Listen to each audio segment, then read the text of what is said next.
Kemudian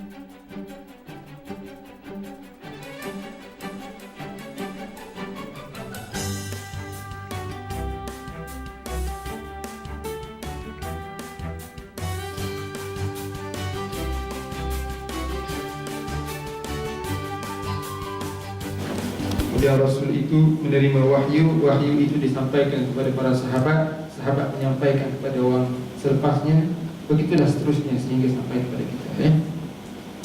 Jadi pokok pangkalnya ataupun asal usulnya Islam ini adalah ajaran daripada Allah Subhanahu wa taala, bukan direka dan dicipta oleh nabi ataupun rasul. Jadi Quran itu kalam Allah, maka Quran itu daripada Allah Ta'ala, yang merupakan manual kepada manusia untuk dijadikan sebagai rujukan dan panduan. Dan dia juga merupakan satu dustur ataupun perlembagaan bagi manusia, ya. Sebab itu di dalam Al-Quran, majoriti ayat dalam Quran itu persentasenya 85% daripada ayat-ayat Al-Quran itu berbentuk muhkamat, ya. Ada dua bentuk ayat, ayat muhkamat dan ayat mutasyabihat. Ayat muhkamat ialah ayat yang berbentuk yang mudah dipahami. Ayat mutasyabihat ayat yang berhajat kepada uraian dan tafsiran para ulama. Jadi majoriti ayat dalam Quran itu berbentuk muhkamat, berbentuk mudah dipahami dan mudah diikuti oleh manusia, ya. Banyak contoh-contoh. Wa ma khalaqtul jinna wal insa illa liya'budun. Ma uridu minhum min rizqin wa ma uridu an yut'imun. Inna Allaha huwar razzaqu dzul quwwatil matin. Surah Az-Zariyat, ya. Tidak aku jadikan jin dan manusia itu melainkan untuk mengabdikan diri kepada Allah. Sudah, kan? Ada tak faham? Oh, faham, eh? Tak nanti belajar kat UCMS, orang kampung pun boleh faham, eh? Kemudian Allah Ta'ala sebut lagi, ma uridu minhum min rizq, ya. Aku tidak mahu daripada mereka itu rezeki. Sudah belajar satu pun boleh faham, ya. Wa ma uridu an yut'imun, dan aku juga tidak mahu mereka itu memberi makan kepada aku. Inna Allaha huwar razzaqu dzul quwwatil matin. Sebenarnya Allah Subhanahu wa taala dialah yang memberi rezeki dan dia yang mempunyai kekuatan dan keperkasaan, yang mempunyai kehebatan dan kekuatan, ya. Itulah kebanyakan ayatnya yang bersifat mudah dipahami, straightforward, mudah dipahami oleh kita manusia. Yang dikatakan Rabbani juga ialah segala yang berkaitan dengan ajaran Allah Ta'ala ini tidak ada campur tangan manusia. Tak seperti ajaran lain, eh? Kristian banyak campur tangan manusia. Sebab tu dia banyak Bible, eh? Bible banyak versi dia. Yang asal tak tahu yang mana. Yang pastinya Quran sebut semua sudah ditahrifkan, sudah diselewengkan, eh? Jadi tak ada dah, tak boleh nak membezakan di antara yang benar dan yang salah, bercampur baur. Adapun Al-Quran Al-Karim dan huraian tentang Al-Quran, tentang Islam ini tidak ada campur tangan manusia. Hukum yang terdapat di dalam Al-Quran itu kesemuanya daripada Allah Ta'ala, mutlak daripada Allah Ta'ala, turun kepada Nabi, Nabi turunkan kepada para sahabat dan seterusnya. Kemudian Allah Ta'ala,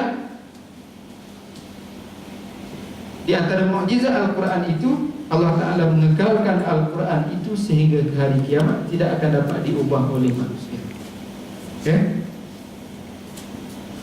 Inna nahnu nazzalna dzikra wa inna lahu lahafidun. Sesungguhnya kamilah yang menurunkan Al-Quran itu, dan kamilah yang memelihara Al-Quran itu sehingga hari kiamat.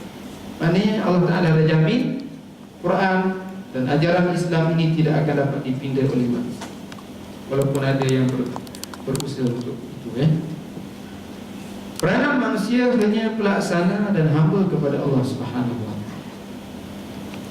Jadi ajaran Islam daripada Allah Ta'ala turun kepada manusia.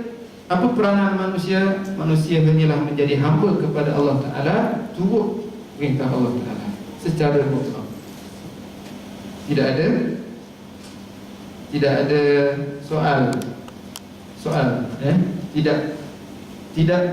Tidak boleh dipersoalkan segala yang disuruh dan diperintahkan oleh Allah Subhanahu Wa Taala, daripada sekecil-kecil perkara sehinggalah sebesar-besar perkara. Kalau saya tanya yang paling besar apa dia? Sebesar-besar perkara apa dia? Ya? Amanah. Lagi? Syirik. Akidah, Kalau yang dapat dilihat, pemerintahan. Soal khilaf. Ataupun orang sekarang sebut politik. Persoalan pada pandangan kita ada dalam Quran. Yang paling kecil dalam Quran, dalam Islam apa dia? Masuk tandas, kan? Remeh kan? Tapi masuk tandas pun ada disebut di dalam hadis-hadis Nabi Sallallahu Alaihi Wasallam. Dalam Islam pun ada disebut. Kalau kita fikir dengan akal kita, yang tu soal peribadi kan? Ya, binatang pun boleh mendidik manusia. Mana-mana yang ada. Direka lah macam mana pun nak buang. Tapi tidak. Semuanya diatur oleh Allah Subhanahu Wa Taala melalui Nabi-Nya Sallallahu Alaihi Wasallam. Mudah ceritanya, saya buat perbandingan mudah. Alat kamera ni siapa yang made in mana ni? Japan. Itu Malaysia.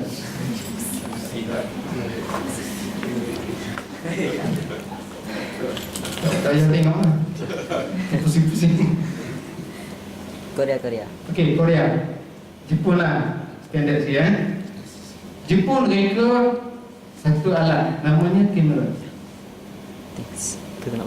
Bila kita beli kat kedai, dia ada satu dalam kotak ni, bila kita buka dia ada satu manual. Buku kecil So kita nak guna kamera ni, kita boleh tengok manual. Ada tak orang kata manual ni tak betul?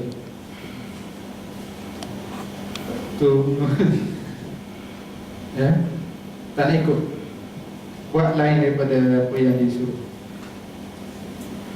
Tak ada kan? Semua setuju, ikut je kan? Dia punya panduan dia tu semua kita ikut satu-satu. Sehingga kita kata bila berlaku satu yang tak kena dengan kamera, kita akan rujuk manual.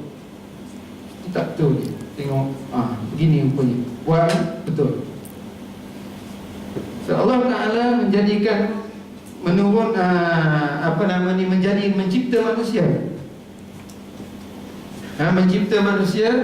Mencipta alam ini, masuk manusia, kemudian Allah Ta'ala turunkan Al-Quran.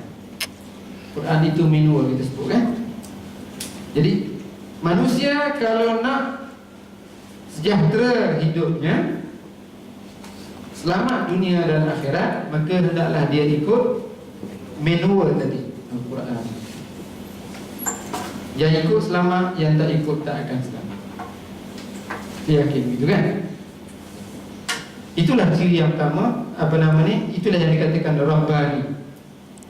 dia ketuhanan, dia bentuk, dia keseluruhannya turun daripada Allah yang menciptakan. Di sana ada sudut-sudut Rabbani yang boleh kita lihat Rabbani pada matlamat manusia dicipta, boleh kita sebut dah, manusia ini diciptakan ada matlamatnya, bukan sia-sia. Ma khalaqta hadza batilan subhanak, tidak kau jadikan ini sebagai sia-sia, maha suci engkau ya Allah, dalam surah Al-Isra. Untuk membudiah Allah Ta'ala jadikan kita untuk beribadat, menyembah Allah Ta'ala. Wa ma khalaqtul jinna wal insa illa liya'budun. Jadi kita sebut untuk mencari keredaan Allah, radhiyallahu anhum wa radu an. Sahabat itu Allah Ta'ala redha kepada mereka dan mereka juga redha kepada Allah Subhanahu wa Ta'ala. Matlamat hidup kita ini jelas diungkapkan dalam beberapa ayat di dalam Al-Quran. Rabbani juga dilihat daripada fitrah kejadian manusia. Allah Ta'ala memfitrahkan manusia, menjadikan manusia ini bersifat dengan sifat semula jadi. Apa sifat semula jadi kita? Allah Ta'ala tiupkan ruhum min amrina, ruh daripada urusan kami tiupkan ruh ke dalam jasad manusia. Ruh itu daripada Allah Ta'ala, itu bersifat Rabbani. Lagi, kemudian Allah Ta'ala menetapkan undang-undang kepada manusia yang manusia tak boleh, tidak mesti ikut. Apa dia? Kalau mengantuk, kena tidur. Tak boleh, nanti nak dia tak boleh lawan. Kuat mana pun manusia, dia tak boleh lawan. Tak boleh, nanti nak cerita marah. Untuk dia kena tidur sekejap tidur tengah hari ke qailulah tidur 10 minit bangun segar. Kalau tak tidur sampai sudah. Sekuat mana manusia dia tidak mampu untuk melawan mengantuk. Bila tidur je lemah. Muhammad Ali. Siapa lagi yang menyentuh kuat? Ni Azim. Gusti kan? Yang wrestling. Asyik. Kuat angkat berat tu kan? Angkat berat tu masa segar angkat. Cuba dia mengantuk, larat angkat. Cuba dia tidur, kita jentik hidung dia, tak larat. Tak mampu Itu fitrah. Makan kena ikut mulut, tak ada makan tak lain kecuali pengecualian tu adalah bagi orang sakit sebenarnya. Tengok dengan mata, dengar dengan telinga, hidup dengan hidung, jalan dengan kaki, jalan dengan tangan. Okey. Jadi itu sifat yang perlu diikuti oleh manusia, dia tidak boleh lawan Allah Ta'ala. Sebab itu dalam satu ungkapan yang disebutkan oleh Al-A'la Al-Maududi dalam satu buku dia kata apabila manusia itu beriman dengan Allah Ta'ala, menjadikan Allah Ta'ala itu sebagai Tuhan dia, maka pada masa itu dia sebenarnya telah beramah tamah dengan seluruh manusia, dengan seluruh alam. Dia telah beramah tamah dengan seluruh alam. Sebab apa? Sebab seluruh alam ini tunduk dan patuh kepada Allah. Bila manusia itu juga patuh dan tunduk kepada Allah Ta'ala, pada masa itu kita sama. Tapi kalau manusia itu tidak patuh kepada Allah Ta'ala, dia menjadi makhluk yang pelik, yang gharib dalam alam ini. Alam seluruhnya tunduk kepada Allah Ta'ala, manusia tak tunduk kepada Allah Ta'ala. Pelik kan? Ikan dia makan tunduk kepada Allah Ta'ala, ayam begitu, bumi yang dipijak pun begitu, langit yang dia junjung pun begitu juga. Tiba-tiba dia seorang dia tak beriman dengan Allah Ta'ala. Pelik. Itu Itu Rabbani, ya. Rabbani pada sumber dan manhaj. Jadi ya, sumber ajaran Islam, Quran, Sunnah, ijtihad yang berteraskan Al-Quran dan Sunnah juga. Dan kesan sumber dan manhaj Rabbani, maknanya kita yakin dan percaya bahawa Islam ini mempunyai kekuatan yang tidak ada pada ajaran dan agama yang lain.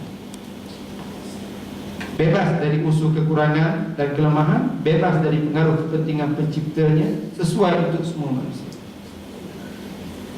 Bebas dari pengaruh kepentingan pencipta tadi, ma uridu minhum min rizqin wa ma uridu an yut'imun, tadi kan, aku tidak mahu mereka itu memberi rezeki kepada aku, nak mereka tak taat je kepada aku, ibadat je kepada aku.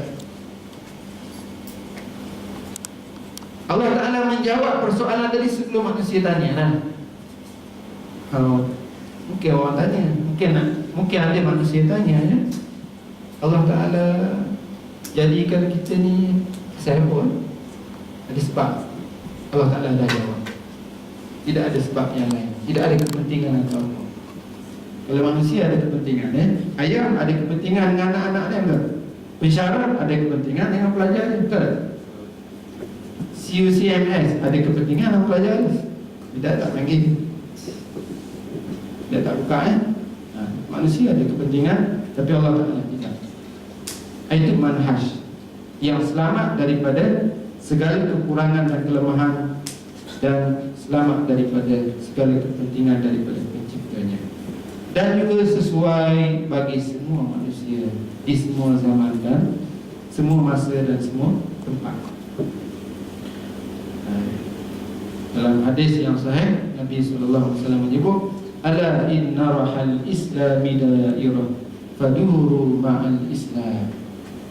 Ketahui oleh kamu bahawa paksi kisaran Islam itu senantiasa beredar, maka beredarlah kamu bersama dengan Islam.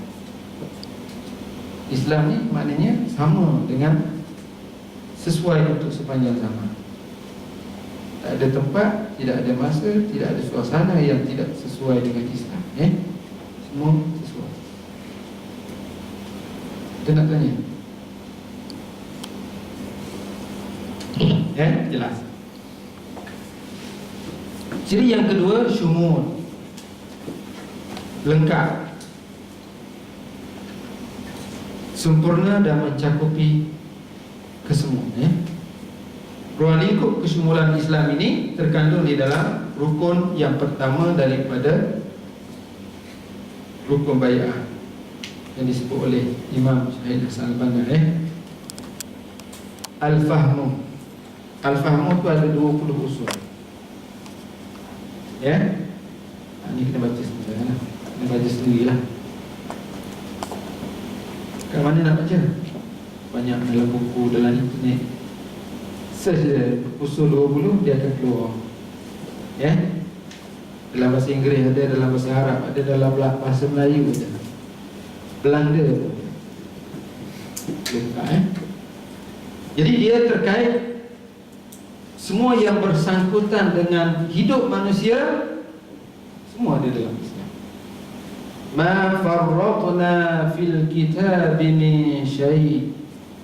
Kami tidak abaikan di dalam kitab Al-Quran itu daripada sesuatu. Semua min syai', kalau orang belajar bahasa Arab, min syai' dengan nakirah, dengan tidak ada alif lam. Bila tidak ada alif lam, semua masuk. Min syai', semua ada dalam Quran. Begitu maksudnya. Nikah cerita ni semua ada dalam Quran. Ini ada cerita kan dalam zaman dulu Tok Guru sebut macam tu. Seorang anak murid dia bangun, dia angkat tangan tanya, Tok Guru, semua ada dalam Quran? Ya, semua ada. Dia kata ada tak dalam Quran ni cara nak buat roti? Arab, ada roti, makanan asasi dia, nak pergi negara Arab, mana? Nak pergi kat tu, puan-puan ke Mekah, Jadi Dia kata ada. Guru tu kata ada. Ayat mana buat roti? Dalam Quran sebut fas'alu ahla dzikri in kuntum la ta'lamun. Tanyalah orang yang tahu kalau kamu tak tahu. Betul kan? Kalau tak tahu buat roti, tanyalah orang buat roti. Orang yang pandai buat roti, dia akan beritahu kamu cara nak buat roti. Itulah budaya dia. Begitulah negara lain. Jadi takkanlah Quran tu nak jadi pula resipi. Ya? Ada masakan. Tak pandailah pula Maksudnya semua asas-asas mengenai kehidupan manusia itu ada di dalam Al-Quran Karim, dinyatakan dengan jelas ya. Okey. Dia tak payah sebelah undang-undang, keadilan, kehakiman, kenegaraan, akhlak, ummah, watan, ilmu, kebendaan dan lain-lain. Semua. Hudud pun ada dalam Quran. Dia orang kata hudud tak ada dalam Quran. Hudud pun ada dalam Quran. Mana ayat? Banyak ayat. Ni dah. Tilka hududullahi fala taqrabuha. Hudud kan? Itulah dia hudud-hudud Allah. Jangan kamu langgar. Az-zaniyatu waz-zani fajlidu kulla wahidin minhuma mi'ata jaldah. Itu bab zina, hudud kan? As-sariqu was-sariqatu faqta'u aydiyahuma jazaa'an bima nakalan min Allah. Pencuri. Banyak ayat Quran berkenaan hudud. Mana tak ada Cuma huraian-huraian dalam hadis. Bukan ahli fiqh reka. Tak. Ahli fiqh tak reka. Ahli fiqh dia istimbatkan hukum, mengambil hukum itu daripada Al-Quran dan juga hadis. Daripada hadis Rasulullah SAW. Ada.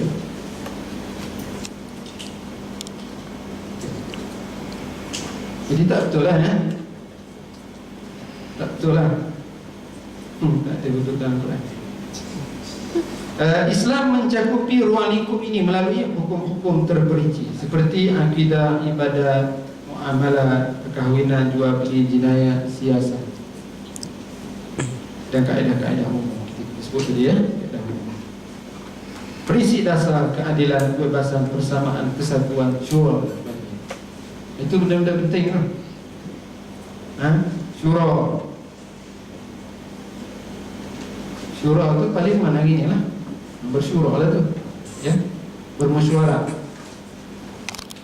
Ada dalam persamaan, ada dalam Quran dan hadis. Ya. Masalah kesatuan disebut dalam masalah keadilan juga disebut tadi jelas. Ya. Okey. Ciri yang ketiga, umum. Umum untuk semua orang, semua tempat dan semua masa, dulu, kini dan selamanya. Tak ada dulu sesuai, sekarang tak. Akan datang lagi tak sesuai. Tak ada. Dulu, kini dan selamanya sesuai. Jadi manusia lah yang kena sesuaikan diri dengan hukum, dengan ajaran Islam ya. Bukan Islam itu disesuaikan dengan manusia. Dia tak berubah. Islam itu tak berubah. Ya, yang kena berubah ni manusia.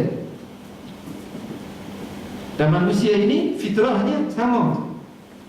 Walaupun orangnya beza ya. Ada orang Melayu, ada orang Arab, ada orang Cina, ada India, macam-macam. Ada orang putih. Matt Seller, Mak Saleh macam dulu, orang dulu lain, orang sekarang lain tak. Nama je lain, batang tubuh je lain, tapi sifat manusia, hajat manusia, keperluan manusia sama. Oleh kerana itu Islam ini diperlukan oleh Semua hukum Islam sesuai untuk semua orang di seluruh dunia dulu, sekarang dan akan datang. Kerana itu Islam adalah syariat terakhir. Dia mampu menangani keperluan manusia yang berubah, tidak akan dimansuhkan lagi, dan ajaran ini ajaran yang bercanggah dengan Islam akan ditolak. Ajaran yang bercanggah dengan Islam dengan sendirinya akan tertolak. Fardu, ya. Okey. Nah, ini semua perkara yang asas yang seharusnya kita fahami dan yakini begitu, ya. Tidak ada kompromi dalam isu kefahaman ini.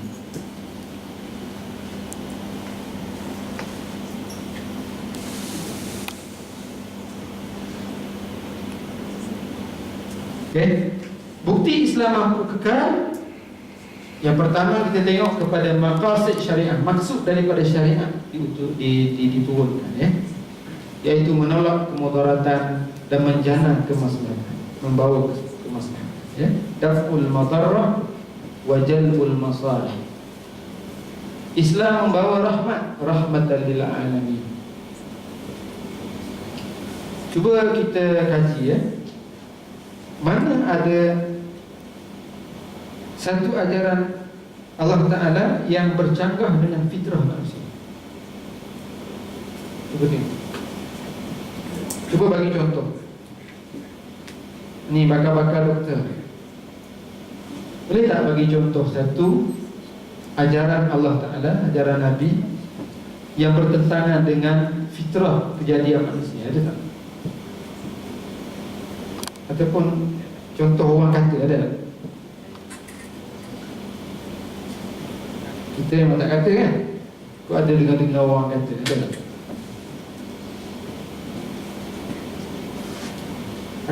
Hatta kita tengok, ya, sehingga kita tengok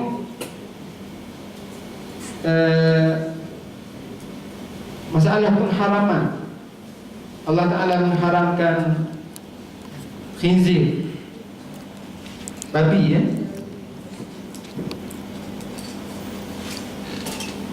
Hari ni orang buat kajian lah. Mana di Jepun, kajian yang menunjukkan bahawa dalam daging babi itu ada satu cacing yang tidak akan mati dengan air mendidih. Masaklah dengan air mendidih. Berapa sangat air mendidih ni? Berapa Celsius? 100 Celsius. Panas, tak mati dia. Itu mudarat. Jadi cacing tu bila manusia makan, dia mendatangkan mudarat. Sebab tu Allah Ta'ala mengharamkan babi. Itu mana sesuai dengan fitrah manusia. Apa tadi? Daf'ul madar, mengangkat kemudaratan. Maka Allah Ta'ala haramkan daging babi. Ada lagi Allah. Semua agama sepakat mengatakan Allah itu memudaratkan, kan?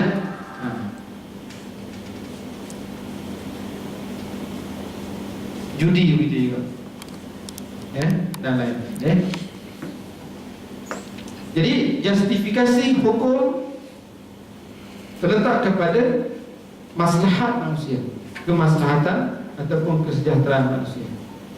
Walakum fil qisasi hayatun ya ulil albab. Dan bagi kamu pada hukum qisas itu kehidupan bagi orang-orang yang mempunyai akal fikiran. Jadi maslahat manusia itu ada 3: daruriyah, hajiyah, tahsiniyah. Daruriyah ni adalah yang tak boleh tidak, mesti. Hadiah ni keperluan biasa, kalau tak ada pun mungkin boleh tahan lagi. Kemudian ada di sana tahsiniyat. Tahsiniyat ni perkara yang menjadi perhiasan, tak ada pun tak apa. Kalau rumah itu daruriyah, rumah, kan. Hadiah, dapur, ya. Yang lain tahsiniyat berapa? Gabuk tak apa, tak ada. Tapi kalau tak ada dapur, lapar. Ya, tak ada masak Tapi kalau tak ada rumah, tak selamat kita nak duduk mana. Untuk hal ya. Kemudian 5 perkara mengikut tertib yang dijaga oleh agama, oleh Islam. Yang pertama agama, kemudian nyawa, kehormatan, akal dan harta. Dengan adanya prinsip-prinsip ini, maka Islam ini adalah satu agama, satu-satunya agama yang boleh menyelamatkan manusia. Agama lain tak boleh nak selamatkan manusia. Satu-satunya agama yang boleh menyelamatkan manusia. Dan Islam ini adalah satu agama yang tidak akan luput daripada kehidupan manusia sehingga hari kiamat. Kiamat biarlah maknanya Islam ini akan kekal walaupun manusia itu meninggalkan agama, meninggalkan Islam. Jadi kemudian tabiat hukum Islam terperinci. Quran menyebut secara umum, kemudian diperincikan di dalam hadis-hadis Nabi sallallahu alaihi wasallam, kemudian diperincikan lagi uraiannya oleh para ulama fiqh. Ada juga berbentuk umum dan juga berbentuk dasar-dasar hukum yang mesti dipahami. Ya. Sumber hukum Islam, Quran, Sunnah, Ijtihad, semua sumber ini bersifat anjuran.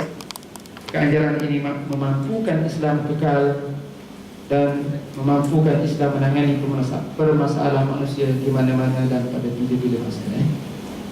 Ada perkara yang berubah, ada perkara yang hukum dia boleh berubah daripada wajib kepada sunat kepada harus. Ya. Hukum kahwin dia boleh berubah. Wajib bila? Wajib bila tak boleh nak tahan.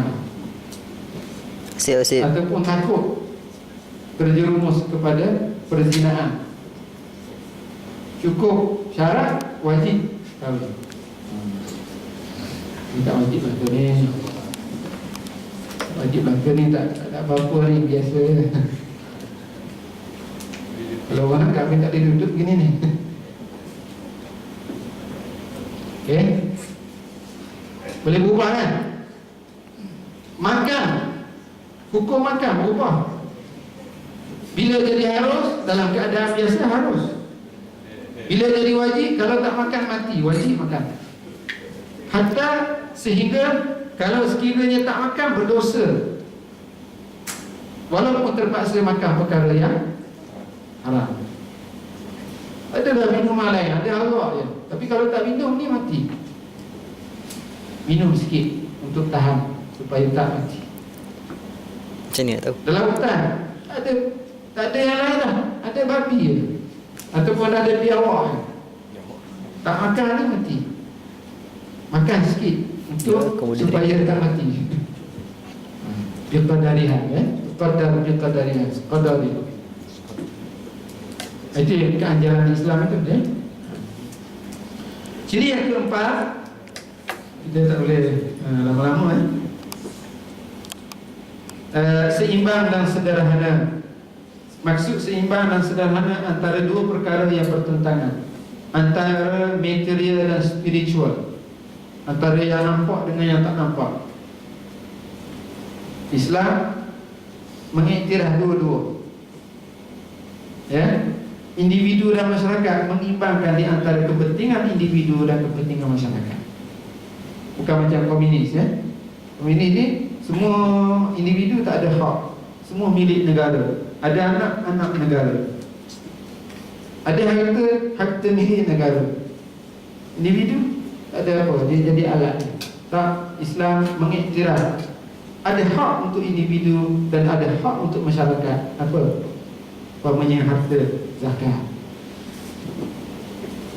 Ideal dan realiti. Memang Islam nak supaya ada kesempurnaan, ada tahap maksimum yang dia tuntut, tapi mesti realistik. pada batas-batas kemampuan manusia. Allah Ta'ala tak suruh perkara yang manusia tak mampu. Ketat dan berubah dunia dan akhirat, mengimbangkan di antara dunia dan akhirat.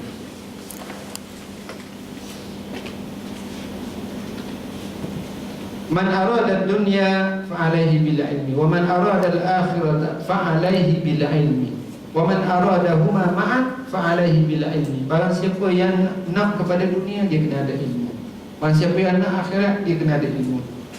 Barang siapa yang nak dunia dan akhirat, dia juga kena ada ilmu. Sebab itu dalam Quran kita digesa supaya senantiasa berdoa kepada Allah Ta'ala, Rabbana atina fid dunya hasanah wa fil akhirati hasanah wa qina adzabannar. Seimbang dan sederhana dalam akidah, ibadah, adab, undang-undang dan sistem. Ini uraian adalah akidah Islam berada di antara saya walau tanpa bukti,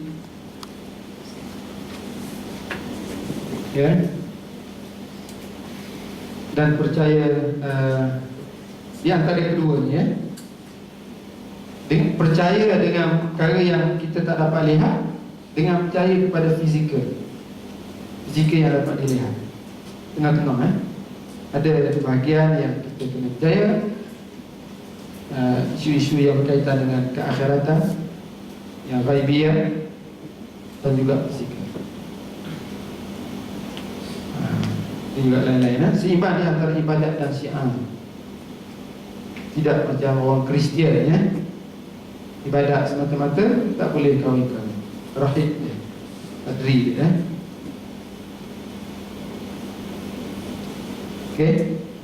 Rohani dan jasmani di antara dua. Islam berada di antara pentingkan masyarakat dan abaikan individu.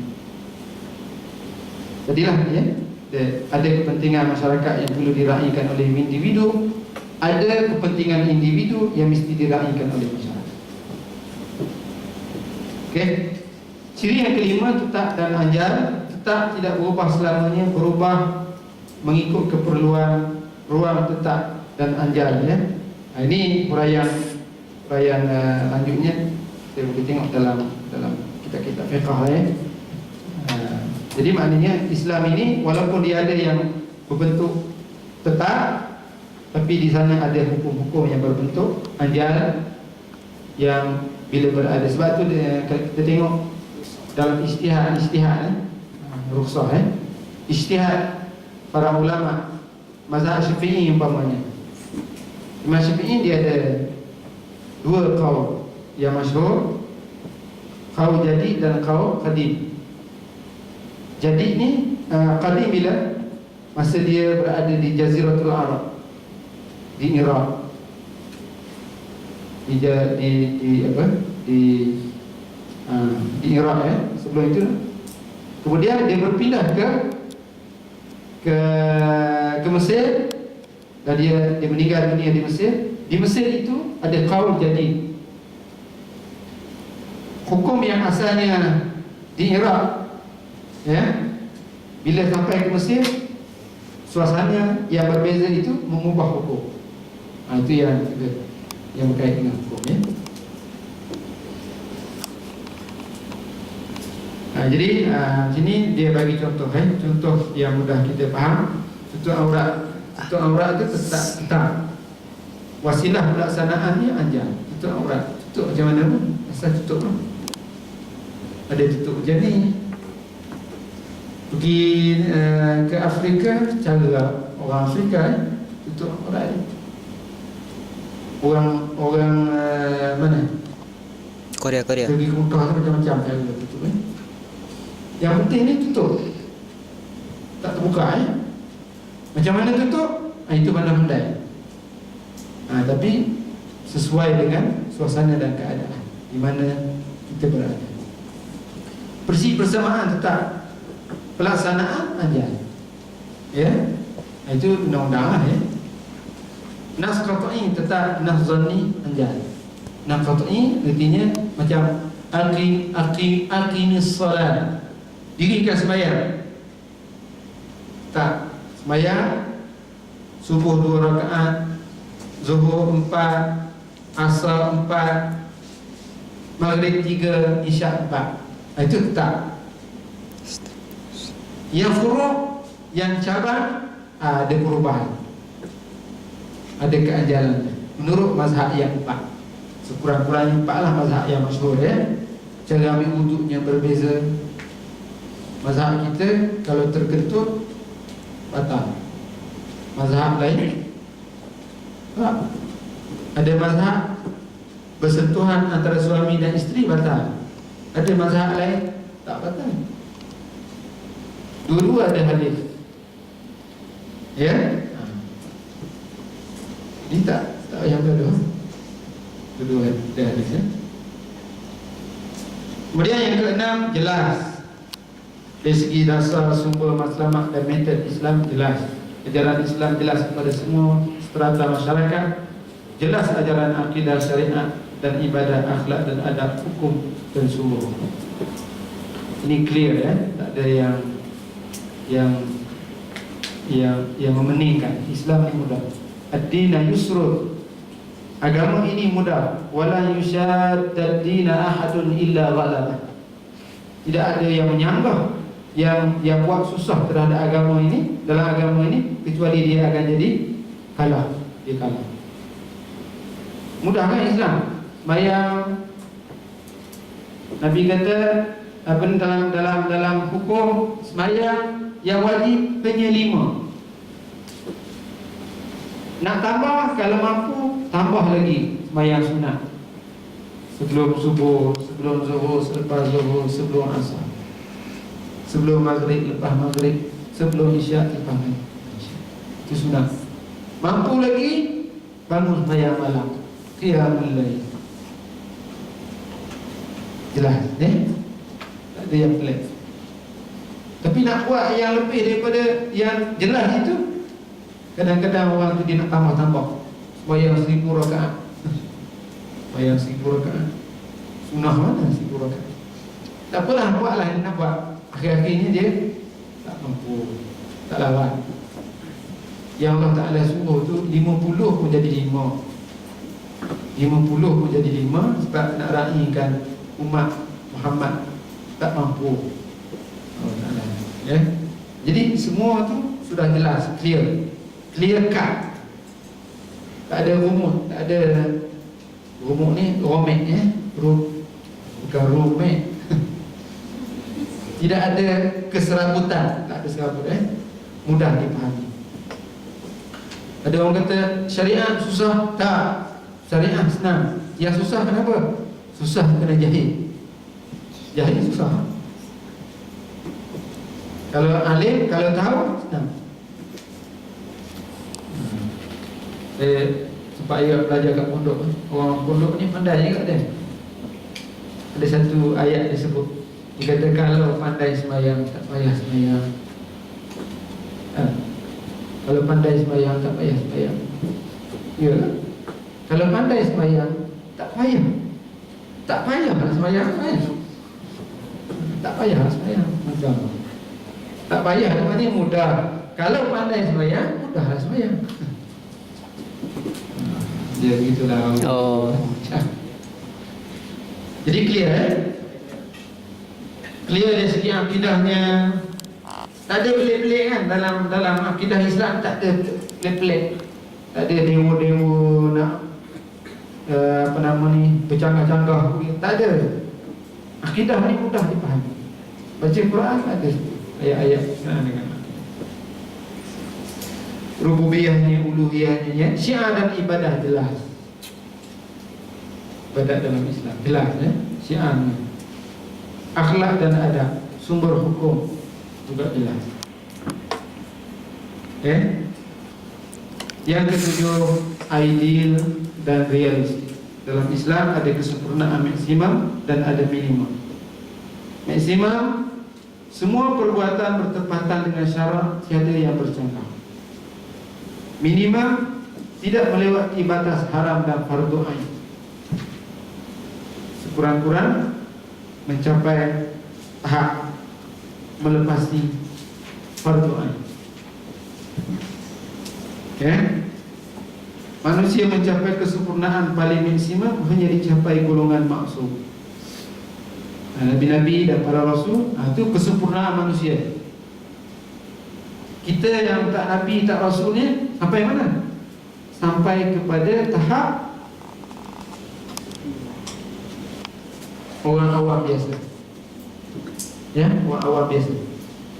Dan memang kalau kita tengok dari segi generalize, ya, dari segi umumnya, yang dibuat oleh Nabi itu semua kita boleh buat. Yang tadilah, ya, wajib berapa, yang sunnah macam mana, semua kita boleh mampu buat. Manusia berusaha mencapai paling maksimum dan jangan melewati batas minimum. Kalau boleh buat maksimum yang kita mampu. Tapi kalau tak boleh, jangan sampai jatuh pada tahap kita melakukan perkara-perkara yang diharamkan oleh Allah Subhanahu. Ya, berjejak di bumi, ya. Tidak dengan fitrah manusia dan fitrah alam, menerima kekuatan dan kelemahan manusia. Allah Ta'ala tahu kekuatan manusia, Allah Ta'ala tahu kelemahan manusia. Sebab itu disebut diturunkan hukum sesuai, meletakkan garis minimum, menggalakkan manusia mencapai maksimum, tidak memerintahkan manusia lakukan yang di luar dari fitrah. La yukallifullahu nafsan illa wus'aha. Allah Ta'ala tidak memerintahkan manusia buat sesuatu yang di luar daripada kemampuan, ya? Tidak mewajibkan yang di luar kemampuan, dan melaksanakan Islam secara azimah dan juga rukhsah, ya? Dan ini menjadikan Islam itu adalah suatu agama yang cukup realistik. Sebab itu ramai sekarang ni orang masuk Islam. Betul, hari-hari dia tengok YouTube tak? Dan YouTube tiap-tiap minggu, malah tiap-tiap hari ada orang masuk Islam. Pasal apa? Islamlah satu-satunya agama yang realistik. Tak ada agama lain yang lebih daripada Islam. Tengok dalam YouTube tu, sebut je, ringkaskan Islam ni gini. Kemudian kalau nak masuk Islam mudahnya, ucap 2 kalimah syahadat. Setuju? Setuju. Ucap dia. Asyhadu la ilaha illallah wa asyhadu anna Muhammadar Rasulullah. Ada di Jerman, di UK, dan di Malaysia ni ada pula nak murtad daripada agama, tak tahu. Yang di luar sana akak nak masuk Islam, sebab faham Islam ini satu agama yang cukup ideal dan cukup realistik. Tak ada agama yang lebih daripada Islam, ya?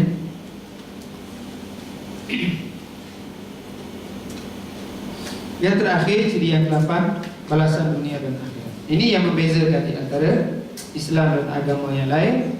Di sana ada hukum yang berkaitan dengan dunia dan juga akhirat. Kita di dunia melakukan perbuatan, beramal, bekerja, ingat bahawa di akhirat ada balasan. Allah Ta'ala membalas kita, baik dibalas baik, jahat dibalas dengan kejahatan, ya? Jadi itu masalah yang ditekankan oleh agama kita, dan itu adalah ciri-ciri keunggulan yang ada dalam Islam. InsyaAllah dengan ciri-ciri ini kita yakin dan percaya bahawa Islam ini adalah satu agama yang paling pesat berkembang dalam dunia hari ini. Islam adalah satu-satunya agama yang paling pesat berkembang berbanding dengan agama-agama yang lain, Agama lain, kita bukan, agama lain dia terpaksa belanjakan duit untuk konvin orang masuk agama dia. Kristian banyak mana dia habiskan duit. Tapi orang Islam, dia sekadar cakap ya, dia boleh konvin orang convert kepada Islam. Tapi cakap yang mudah dipahami lah, ya. Sebab apa? Sebab manusia itu bila hatinya sudah diketuk, hatinya sudah tersentuh, touching kita itu mengena, dia akan tinggal. Yang lain tu dia kena merobohkan apa ni, tembok-tembok ni yang cukup. Cara nak fikir macam-macam Trinity tu pun satu hal, faham? Trinity, 3 dalam 1, 1 dalam 3, Tuhan Anak, Tuhan Bapa, Tuhan. Ya, susah nak faham ke? Dia macam-macam tu. Lepas tu dalam kitab tu macam-macam pula.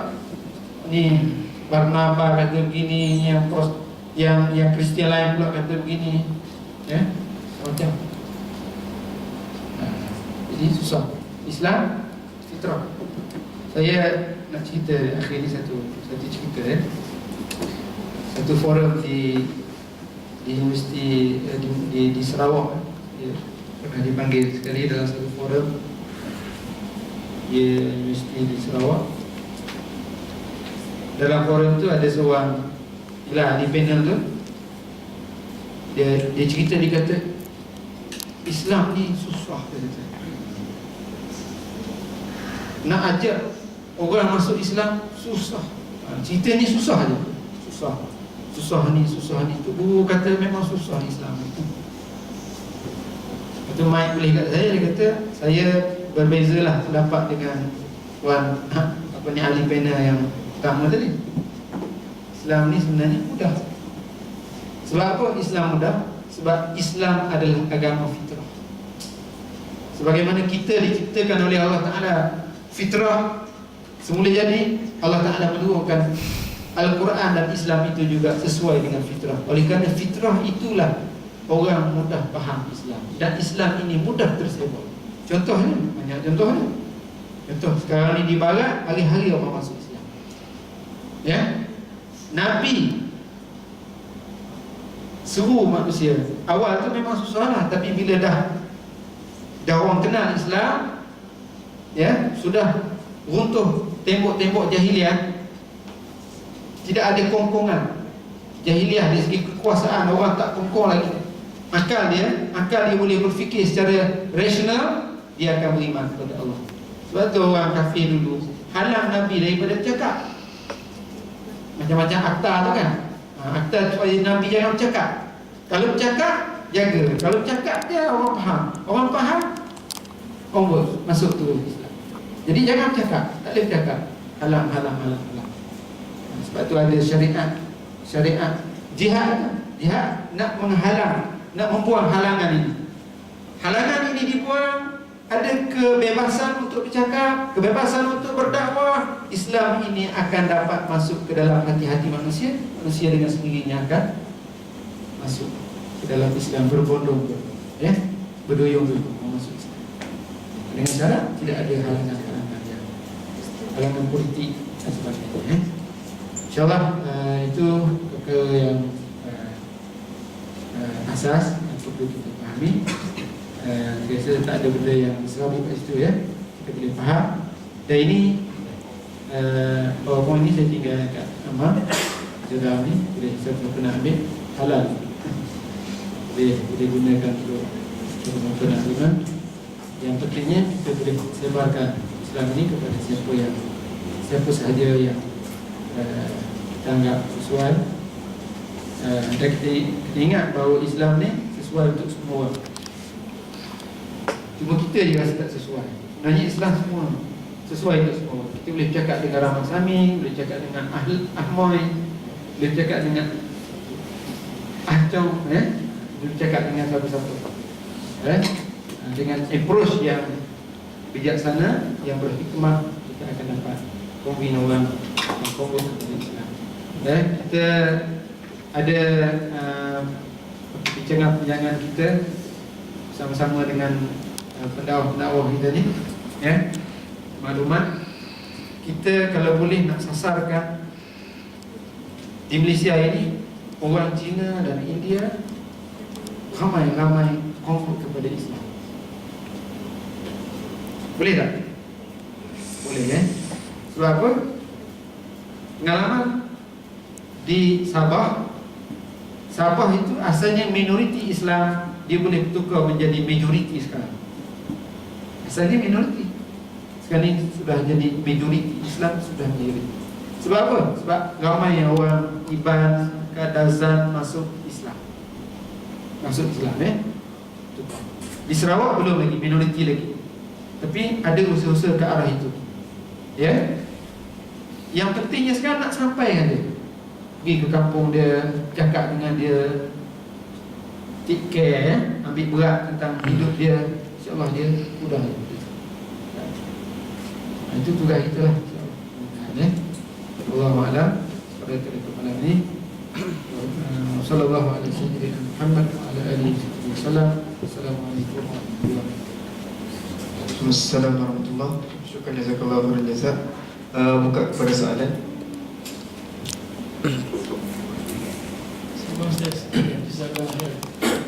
Soalan tadi memang saya setuju sangatlah, kita perlu sampaikan Islam kepada semua orang. Dan masa yang sama juga rasa orang Islam itu sendiri yang Melayu khususnya perlu dibetulkan dari segi demi akhlak juga. Pasal kita nak ajak orang yang layak Muslim kepada Islam, mereka melihat orang Islam sendiri pun agak tak betul. So mungkin dalam sama kita mengajak orang juga, kita juga perlu take care of our Muslim brother and sister as well. Terima kasih. Itu pendapat yang bagus ya. Baik. Ini kita dalam masa yang sama, kita ada orang kata kita nak kena betulkan diri kita dulu. Kita nak suruh orang lain. Sebenarnya sebentar. Islah nafsaka wa ghair. Betulkan diri kita, kemudian suruh orang lain dalam masa yang sama. Sampai bila kita nak jadi betul semua? Kita nak betulkan diri kita sampai bila? Nak sempurna? Takkan sempurna. Kadang-kadang kesempurnaan itu datang dengan gandengan dengan orang lain. Kita duduk sendiri-sendiri tak akan sempurna. Ada orang lain yang bantu kita. Kita berhajat kepada orang lain. Jadi kita sebut orang lain juga. Ramai-ramai lagi, seronok tak? Macam malam ni lah, kalau penuh kursi ni lagi seronok kita cakap. Sekarang seronok lah. Beri. Soalan yang perdana.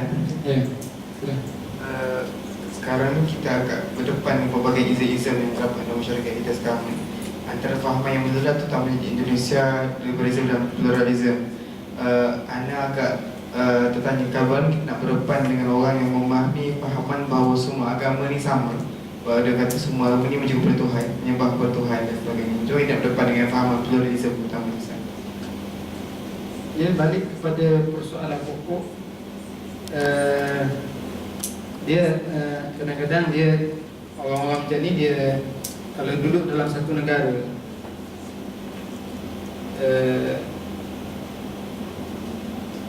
tidak semua kita boleh halang mereka dengan hujah. Itu satu perkara yang kita kadang berhujah pun mereka tak terima juga hujah.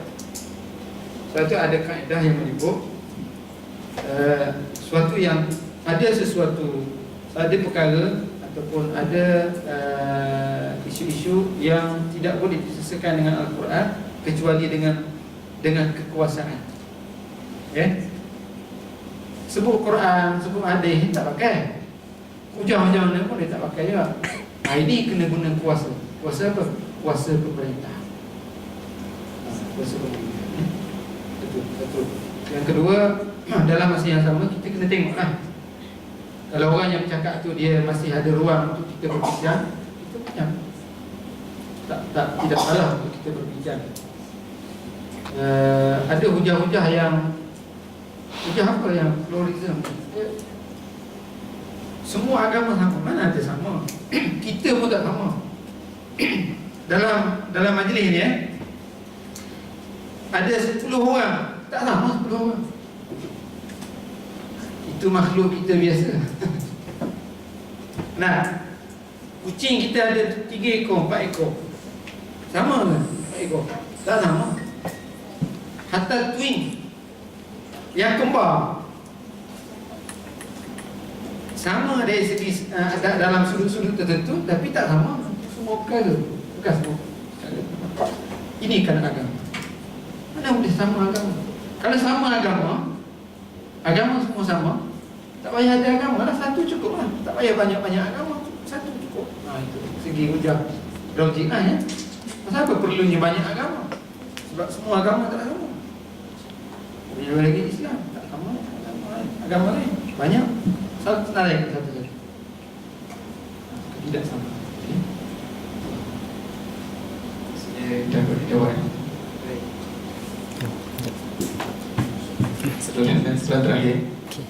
Ada Saya tanya. Bismillahirrahmanirrahim. Allahumma salli alaihi. Soalan saya ada kaitan dengan apa yang Amal cakap. Macam Amal cakap tadi, macam mana nak deal dengan orang yang bagi dia semua agama sama kan. Tapi ada satu hadis tu, ada dua hadis. Satu al-Islam lazim la ajal uzama kul min zal uzama. Islam itu agung, tidak akan ia dibawa melainkan oleh orang yang agung. Maka jadilah kamu orang-orang yang agung. Dan yang kedua, tegakkanlah Islam dalam dirimu, maka akan tegaklah Islam di bumi mana kamu bijak. Macam cakap, macam pada zaman Rasulullah dulu, kenapa orang peluk Islam? Bukannya sebab Rasulullah ni pandai main bola ke, pandai apa-apa ke apa, tapi sebab dia punya akhlak kan. Tapi pada hari ni kalau kita tengok, generally Islam dan juga kebaikan tu something yang separate bagi saya lah. Contohnya kalau orang tu rajin pergi surau ke, orang tu anything, tapi bila kita kenal, macam bagi saya macam mana nak, susah nak bawa orang yang non-Muslim ataupun anyone yang even Islam tapi dia tak semayang apa, sedangkan dia ni baik sangat. Faham tak? Macam, tapi bagi saya macam mana nak translate, memudahkan orang Islam, contohnya pergi kuliah tafsir, anything yang rajin semayang semua ni, nak translate dia untuk merealisasikan menjadi hadis Nabi tu, al-Islam lazim la ilzama kun mizal uzama. Ya, minta pencerahan. Terima kasih.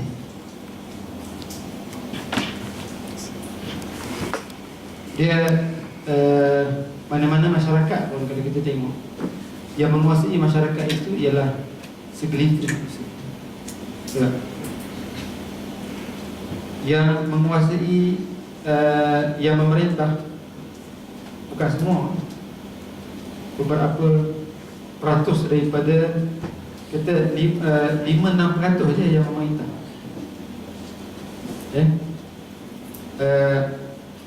Yang saya nak sebut kat sini ialah kita kena bentuk kelompok, kena ada kekuatan sendiri. Nak bentuk, nak pamerkan Islam ini dengan baik, perlu ada mini masyarakat yang menjadi model kepada masyarakat di luar untuk melihat kita sebagai orang yang mempraktikkan Islam. Jadi memang disebut tadi zaman sekarang ni memang tidak ada, orang tidak nampak Islam itu dipraktik oleh orang Islam. Dia macam separate tadi tengok Islam, nama Islam, tapi tak ada akhlak.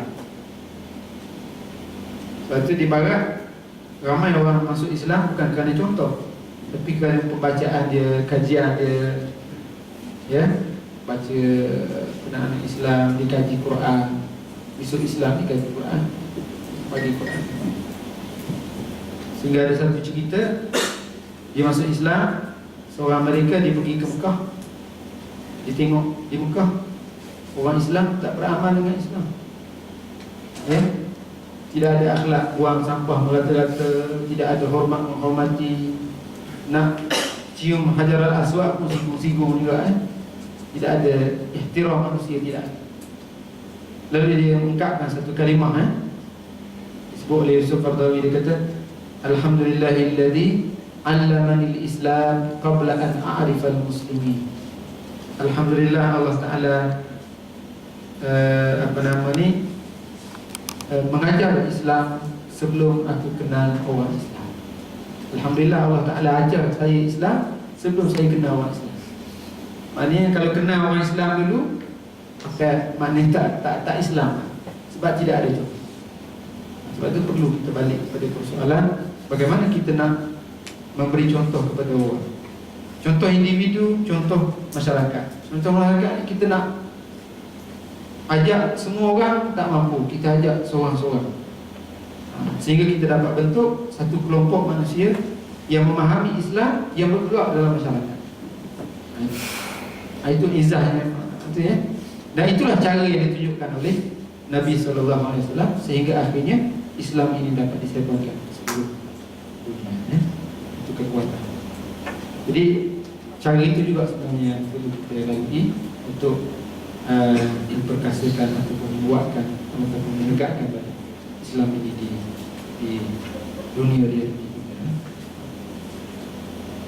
Boleh menjawab tak soalan? Cuma macam Jadi macam kita dengan kawan kita ni kena DM. Oh, pagi kita mengajar. Syukur Ustaz atas penerangan yang diberikan dan input diberikan. Mudah-mudahan dengan apa yang disampaikan Ustaz, semoga kita izah ataupun kita merasa bangga dengan agama yang kita yang pegang ni. Sebelum akhir ada a few announcement. The proses yang insyaAllah pada minggu depan program Madrasul, program yang dianjurkan kerjasama antara PPM dan Kelab ICSMS, yang akan opening service pada sebenarnya adalah pada 13 Mac, which is pada hari Selasa. Tema pada kali ini adalah flowing